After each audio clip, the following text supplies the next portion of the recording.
sela be to be raji jol sare jamhire mon ngarti hande o de nyalawma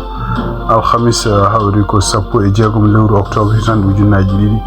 en gasi joyi addandan khabruji mon e demgal Pulaar ma jaafu non de do baldi didi benudi kenna nangunobe seeda non titruji men buddu mawnude ko toto États-Unis puddoden ton to Maryland hono kanko mennodo wonde takkido kanko Donald Trump wala conseiller makko hono biyetedo John Bolton en wayno hande département justice takkimo toñangeji de tonto États-Unis tonto New York on débat fuddima ton jam hande hakkunde dido candidat ji tasi candidat républicain indépendant et candidat démocrate dum non ko pour dabbude ardade mairie tonto New York habluji men international mana en tonto leydi Sénégal hono kanko directrice FMI o haali o da sa joni weltare ne bi jogi sibabunde laamu kesungu pellisal ngal jogi wawde leernande be ko faate gede de mbiyata kalisaji walla nyamal cuudaade ha hande ton Sénégal ndemina kadi nyande asid garodo so tawi kadi laamu jabi hon mongo ma watton non ko dabbude goppugol hono kanko Farba Ngam kanyum wonna maire Agnam e kanyum kadi ko député to l'Assemblée nationale men international cekitol den ko ton Cameroun ha hande en wayni ko résultat ji officiel ko faate woteji bonnude son nyande sappo di le octobre jaltane hande hay sindo kambe opposition e gardugol kanko Issa Ciroma Bakary e kanko kadi Paul Biya goto me fo ne no wiya ko kanyum gagni dum won titre ju men buddu mawni do journal men badan ton hande jamma sappo e jeegom lewru octobre tan ujunaaji ɗiɗi nogas jeegom may gartu joni joni jañiɗen hen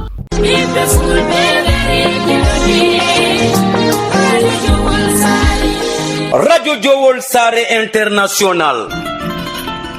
dole lingu gondia kono dole Radio Jowol Sare ko hettu yankoɓe mum Amérique Asie Océanie Europe Afrique no keɗo Radio Jowol Sare International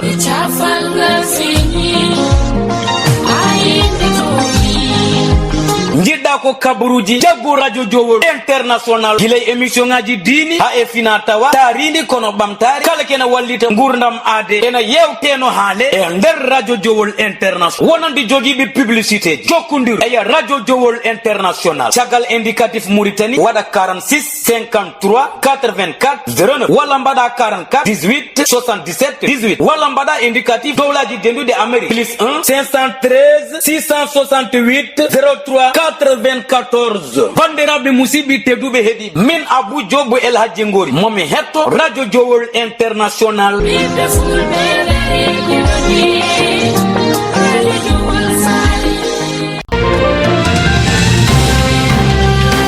bandiraɓe sehlaɓe heɗotoɓe radio Jowol Sare jamhira mon no bindani gardidi titruji meɗen ni habruji men guiɗoɗen ko toon to États-Unis ɗum noon ko yiya hanki alarba en wayno ko journaliste uji kewɗi jalti toon to Pentagon ɗum noon ko ɓuuri hen hewde yiyaki enen dondi kayko men bags uji men non case uji ɗum noon ɓeɗo fof ko saliɓe oɗo sa joni signide kayitaji ɗi ganduɗa kanko ministre défense mo leydi ndi mo waɗi toon ɗum noon wiide wonde ko kala journaliste gonɗo toon liggotoɗo défense ala hankadi droit reportude kala ko fate kabruji parti de armée illa taw hebi yamirore dum do fof en wayno ko peeje de ganduda kanko ministre défense lendi mo wallodirte e sibe walla yamirode hebi umade sonto Donald Trump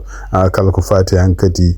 reportude walla journaliste uji liberté mo usudi dum non en wayno ko dum ko hunde galleji kewdi jandi en ko ci cadinoma dum don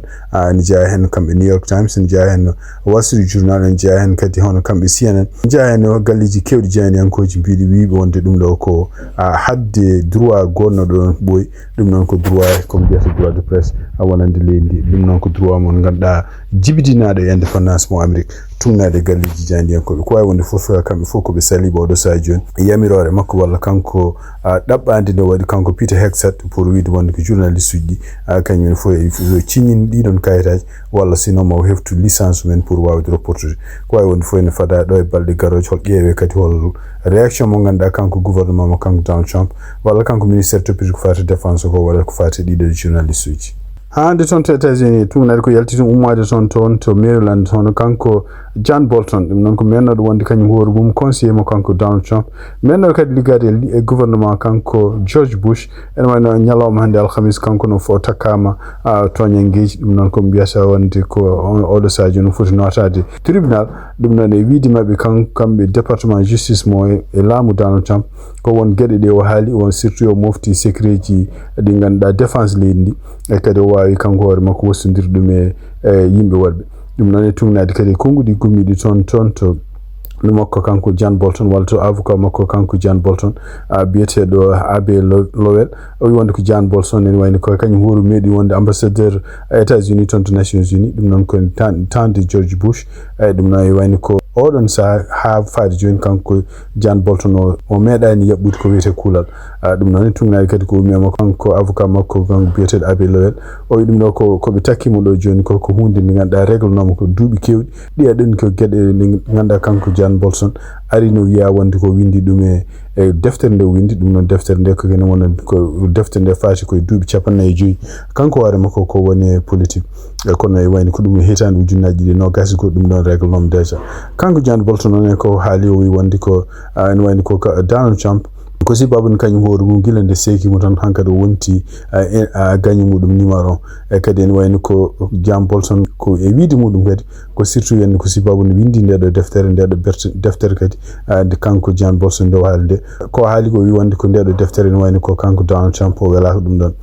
dum non surtout en kadi tinton tan e nder lewru août hono kambe FBI be mbayni yadde ton to galle makko ton to Washington galle makko gon ton to Maryland e kadi ne wayni ko ton to Washington DC kadi bureau mo jogino ton be mbayni naade ton dum non ciagal nde be jeeton de be jogi autorisation be mbayni ƴeftude deftere makko kanko nde winde hitande ujunnaji de nogas ti holko woni sababu be jehito galle makko ton to Maryland e ton to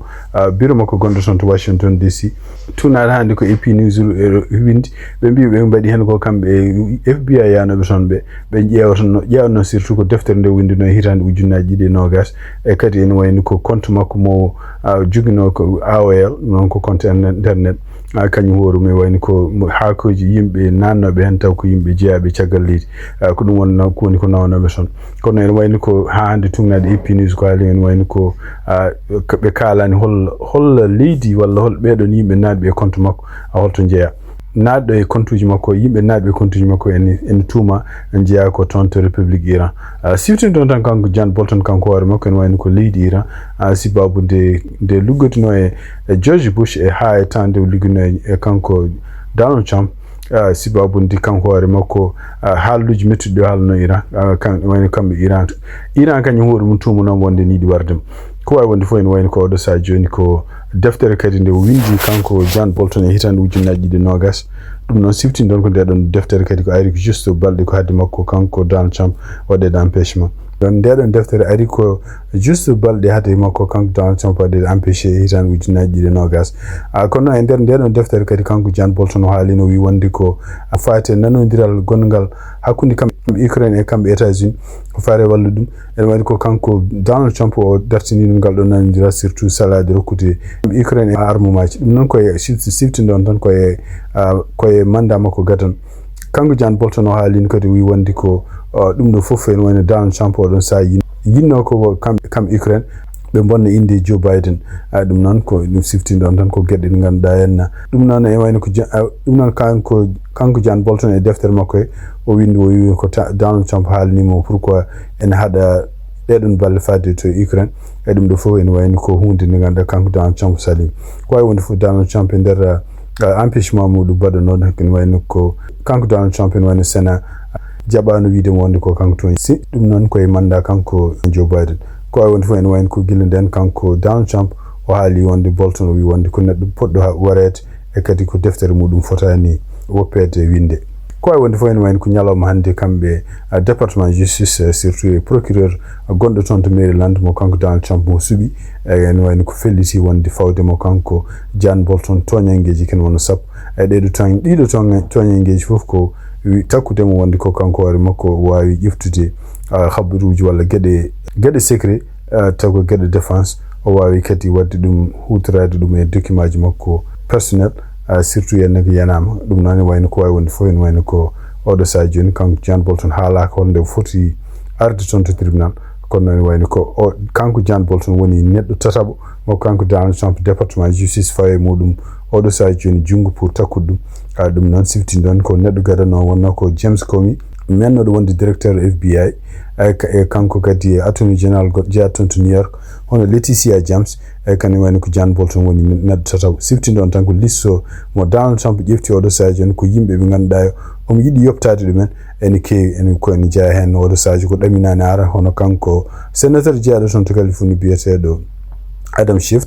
ha hande habaruji États-Unis cektirɗen ko toon to Chicago en wayni ko ha hande laamu kanko Donald Trump surtout département toppitiɗo ko fati immigration nen continue haare nde ganduɗa gueɗɗe ɗe waɗata oɗo saji joni non seulement habde leyɗel démocrate en mais aussi continuité tampinde yimɓe immigré ji e ko ñalawma wiya wonde ko kamɓe service immigration ɓe nangi toon to Chicago policier goto wiyete ko Radul Bojevic kañum horum jeeya ko leydi wiyetedi Montenegro ɓe mbi wonde ken wayno ko kanko naatiɗo e leydi naatiɗo e États-Unis o naatiri ko taw wona lawol ko wawi wonde fof département justice walla département immigration mo ene wayno wi wonde ko so tawi kanko jiibi Pulitzer o wawani kanko hoore makko rende leydi ndi omo nagga criminel uji omo rokka ɗumen yo ɓorno tenue militaire uji walla policier ji ɗum noon firti wonde ko wayno ko kanko hoore makko ko mo yiɗa États-Unis ɗum ɗon fof noon ko haare wonde hakkude kanko Donald Trump e kamɓe gouverneur mo Illinois hono kanko biyete Jeudi Pritzker tun ene waɗi ko kanko biyeteɗo Tricia McLaughlin o wi wonde ko so tawi Pritzker kañum gonɗo gouverneur mo Illinois o so tawi kañum hoore mum jaɓani yamirde wonde ene wiye wonde jaɓani yamirde yimɓe hewɓe fitina taw ko yimɓe ɓe ganduɗa wonɓe natɓe ɗo leydi ɓe ngala addude caɗele toon to Illinois ay kono ene wayno ko kanko gouverneur o yamiri yimɓe ɓeɗo ɓe ngala kayitaji taw ko criminel jogade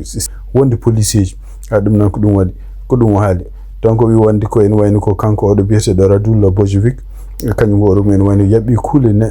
leydi ndi fof eyyi ɗum noon kadi ene wayno ko ɗo wonno États-Unis ne wuuri ɗo joni ma won duuɓi sappo ɗum noon kadi ene wayno ko ma won duuɓi sappo en kanko refti hen kadi o wi wonde ko holno département police baɗo ni en holno ligginirta yimɓe waɓe ni en surtout no ko ɗumen tenuji e kadi ne yamiri ɗumen yo jogo perlaji donc e yeddude ka ɗon haala hono kanko oɗo policier wuuro ɗo liggotono ɗo wiyete ko wuuro Hanover Park kañum hoore men nder ko windi wi wonde ko ene wayno ko oɗo nde nangete wonata police nde oɗon sa kañum hoore mum ne jogui droit ene yamira yo liggoɗo e leydi he ɗum noon ene wayno ko ɓe ƴeewi kadi casier judiciaire muɗum ala fof crime o wonno e oɗon sa donc ɗum ɗon ene wayno ko kamɓe laamu ko gueɗe ɗe ɓe kalata ɗe ko gueɗe ɗe gona ala ko nawdi ɗum e gouverneur Pritzker e kadi ko gueɗe ɗe gona gonga ko wawi wonde fof eɓen continue hande haare mabɓe ɗum ɗo fof ko tampinde toon to Illinois siftin ɗon tan ko kanko Donald Trump omono continue hande anniye makko won guure kewɗe ɗe ganduɗa hen taw ko démocrate en gaddi ɗum noon ko état ji mumen e guure mumen fof ƴewde wadde provocation beele caɗele ɓeydo toon kuruji meɗen États-Unis ene wayni ko toon to New York ene wayno hande kadi ko débat wonno toon hakkude kamɓe yiɓɓe wonde maire ɗum noon siftinde ɗon tan ko oɗo débat kadi ne waɗi républicain ene waɗi kadi indépendant ene waɗi kadi kanko démocrate ko Mam Dami ɗum noon jaaro juuɓi 34 oɗo saha joni kamɓe candidat ji keddi ɗi fof wiyaɓe wonde ko ala expérience gueɗe ɗe o haalata ɗe surtout ene kanko Mam Dami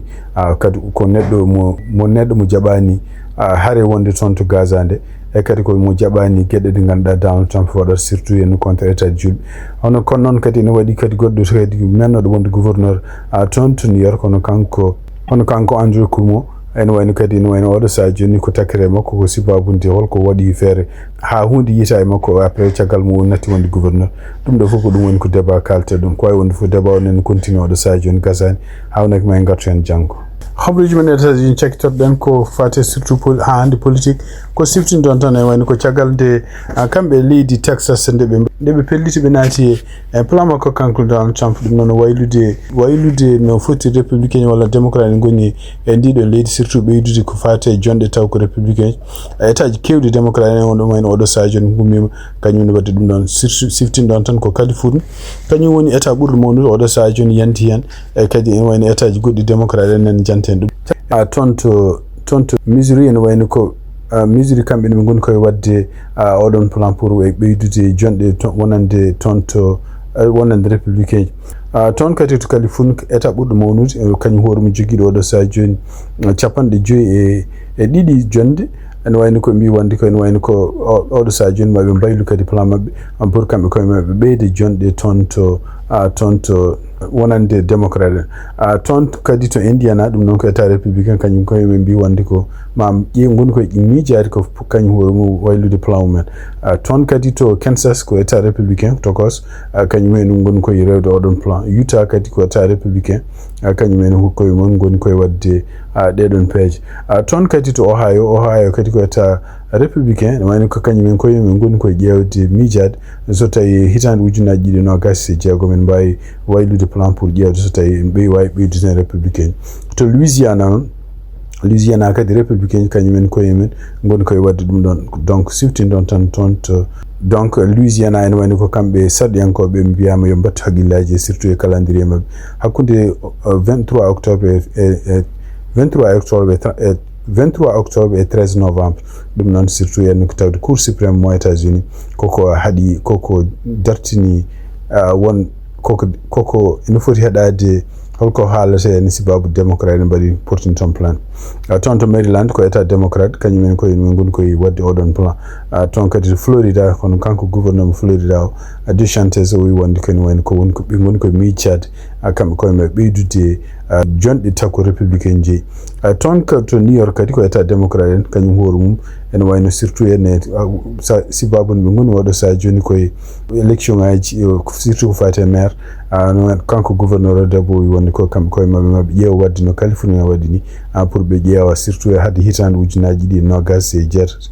hitande ujunaji 27 nden nde woteji mbaɗeteɗi pour suɓade gardo leydi États-Unis donc kamɓe koye maɓe miiji ɗum ɗon pour ɗi ɓeydande démocrate en jonde toon to Illinois kanko gouverneur mo Illinois kadi Jeudi Pritzker kanko ne wi wonde ko en wayno ko maɓe ɓeydu maɓe mbaylu plan mo Illinois ɓe ɓeydan oɗo saha joni démocrate place uji ɗum noon firti tan wonde ko en wayno ko leydi États-Unis sibabunde politique makko kanko Donald Trump mo waɗata oɗo saha joni ay goni koye waylude andaka noon holno cour suprême mawɗo koko jogori haalde hen kono eɓeɗe deƴƴi oɗo saha joni kono noon e wayno leydi Texas kam waɗi ko waɗanno déjà won leyɗele goɗɗe kadi nen continue rewde hen ɗum noon démocrate en e républicain ji foof habaruji men international toon to Madagascar hono kanko ancien président mo Madagascar Andry Rajoelina tugnade ko jayniyankoɓe jaltini o nde ko yalti leydi ndi hakkude 11 e 12 lewru octobre ɗum noon ko wiide mabɓe kadi ko caggal nde kanko yimɓe taariɓe mo mbi wonde koye won complot ji mbaɗaɗi pour yoɓade fittande makko wiide mabɓe kadi ɗiɗo complot ji gari ko caggal nde kanko hoore makko o jogino anni yaltude leydi ndi yaade tugnade kadi ko reporta toon to agence France Presse donc mi mbi wonde ko kanko oɗo président jaarowo duuɓi 51 kanko hoore makko ene wayno ko ñande dimanche nde avion militaire ittimo toon to Madagascar donc ñande altinde kanko hoore makko o huccitino e télé wi wonde ko woni koye nokku kisɗo ɗum noon kadi o haalano hol rokkani détail to woni o siftinde on tan wano kanko Rajoelina garɗo e laamu ɗum noon ko hitande ujunaji 2009 caggal nde guddita ballo ɗum ha are laamu o ene wayno takkino hono assemblée maɓɓe national wiide wonde ene murtini won yimɓe wonɓe armé pour ittude laamu makko ɗiɗo militaire uji oɗo saha joni mo keptude toon laamu ene wayno ardi ɗumen ko colonel Michel Randrianirina ko jogorɗo wonde ñande aljuma janggo kene ardo leydi ɗeɗo caɗele fof gari ko gila 25 lewru septembre hono kamɓe sukaɓe gonɗo toon wiyeteɓe jensi nde ɓe goni seppoji ɗi noon ko wullitade ko fate caɗele ndiyam e surtout caɗele ko fate kuɓam gonɗam toon tagal oɗo kuddita en wayno ko kamɓe Nations Unies surtout en ɓe mbawi wiide wonde ko laamu no ƴeftira toon ni toon to Madagascar surtout militaire uji heptude ɗumen laamu ɗum ɗo ko hunde nde fawake constitution kamɓe Union africaine en wayno oɗo saha joni en ñande alarba ɓennuɗo ɓe suspandi kala Madagascar kala ko fate jokkodiral muɗum e fate guiyaji kamɓe Union africaine donc Madagascar kañum woni leydi cakkitti ndi ganduɗa gonnode